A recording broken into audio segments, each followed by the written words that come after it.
सक्षम मेला असन पण जिंकला, पण आचल हरली.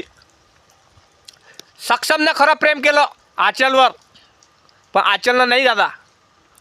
कारण आचलनं तिच्या प्रेतावरचं लोणी खाल्लं आणि बायको बनली.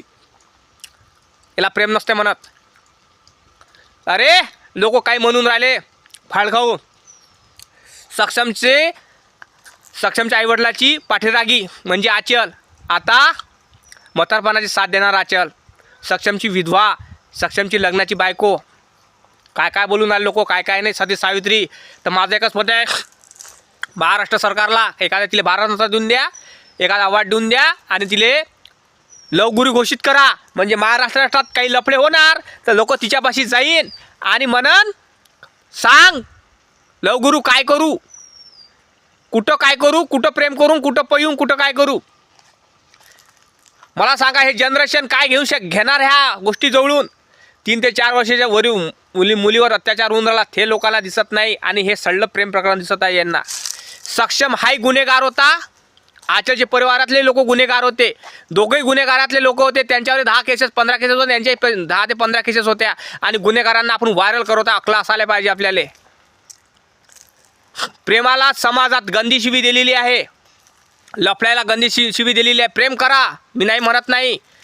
प्रेम फक्त खरं असतात. आई आणि बाप आपल्या आई लेकरावर करतात ते प्रेम खरं असतं. बाकी सगळी वासना असते, वासना असते शरीराची भूक, दुसरं काहीच नाही. 3 दिवसाचं प्रेम असतं रे. जेव्हा माय आपल्या पोराला गमावते ना, जेव्हा पोरगा मरतो ना जितेजी, 4 दिवस 5 दिवस लढते.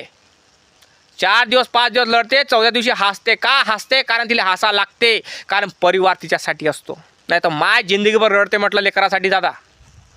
कळलं काय? मायसारखं प्रेम लेकरावर कोणी करत नाही. हे खरं प्रेम आहे. आणि बाकीचं जे समाजात दिसते ना तुम्हाला, कारण प्रेम करण्यासाठी मुलींना समाज दिसत नाही, समाजातला कोणताच पोरगा दिसत नाही.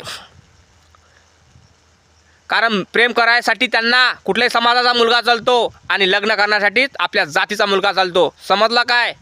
असं असतात. म्हणून म्हणतो आपली आई घालायची आपल्या जातीत, दुसऱ्या जातीत आई घालायची नाही. हे माझं मत आहे आचलला. कारण तुला प्रेम करायला तुला जयभीमवाला पाहिजे होता आणि लग्न करणारा तुझ्या जातीचा पाहिजे होता, तुझ्या आईवडिलाला. तर मग तुझ्या आईवडिलाला विचारून करायला लागत होतं प्रेम. बेचाराचा जीव तरी वाचला असता. तशी तुझ्या बापाची तू परी आहेस, तर तो पण तिच्या आईचा वडिलाचा काहीतरी असणारच ना. भिकार चोट घेणं आता, नोकरी करणं, भिकार चोट.